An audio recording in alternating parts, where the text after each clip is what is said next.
أعوذ بالله من الشيطان الرجيم. بسم الله الرحمن الرحيم.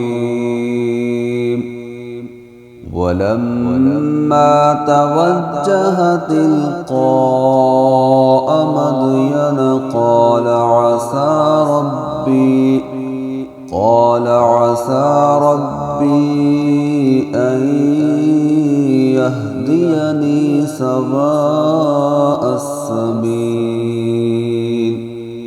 ولما ورد ماء مدين وجد عليه أمة من الناس يسقون ووجد من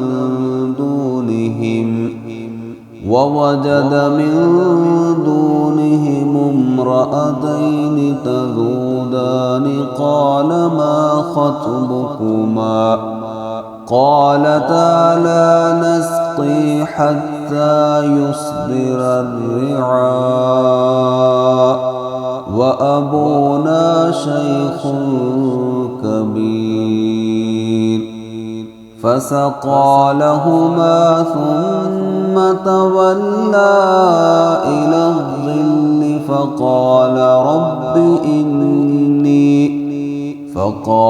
رب إني لما أنزلت إلي من خير فقير. فجاءته إحداهما تمشي على استحياء قالت إن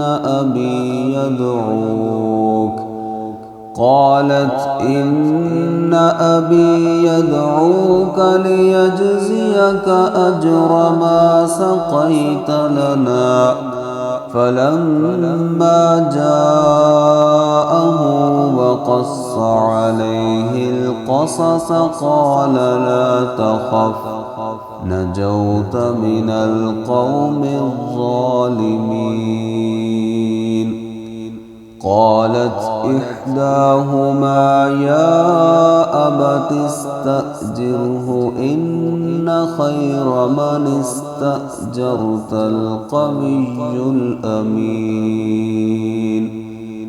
قال إني أريد أن أنكحك إحدى ابنتي هاتين على أن تأجرني 8 حجج فإن أتممت 10 فمن عندك وما أريد أن أشق عليك ستجدني إن شاء الله من الصالحين.